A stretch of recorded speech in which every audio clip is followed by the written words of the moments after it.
సర్పంచ్ ఎన్నికల్లో కాంగ్రెస్ మొత్తంగా 66% స్థానాలు గెలుచుకుంది అన్నారు ముఖ్యమంత్రి రేవంత్.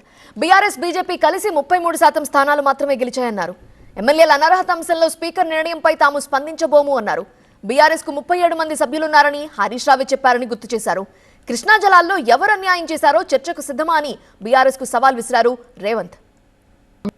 కాంగ్రెస్ రెబల్స్ 66% గెలిస్తే బీజేపీ బీఆర్ఎస్ 33%, కమ్యూనిస్టులు 1% ఈరోజు ఈ ఎన్నికల్లో ఫలితాలను సాధించారు.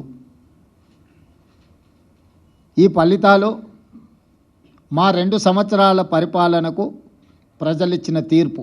రాష్ట్ర స్థాయిలో అది పట్టణ ప్రాంతం కావచ్చు, గ్రామీణ ప్రాంతం కావచ్చు, ఈ 2 సంవత్సరాలలో జరిగిన ప్రతిష్టాత్మకమైన ఎన్నికలలో మా ప్రభుత్వానికి విస్పష్టంగా ప్రజలు ఆదరించి గౌరవించి అత్యధిక స్థానాలను కట్టబెట్టినరు.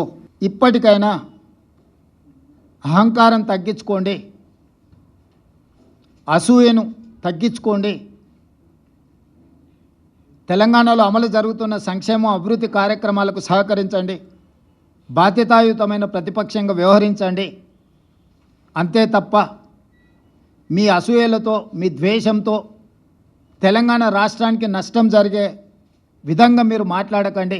శాసనసభ సమావేశాల ముగింపులో స్పీకర్ గారు స్పష్టంగా ప్రకటించారు. ఏ ఒక్క రోజు కూడా స్పీకర్ గారి నిర్ణయాన్ని వాళ్ళు ప్రశ్నించలేదు.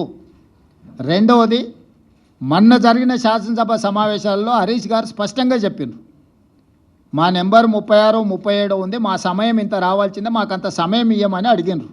గజ్వేల్ అసెంబ్లీలోనే కాంగ్రెస్ పార్టీ మెజారిటీ గ్రామ పంచాయతీలు గెలుచుకున్నది.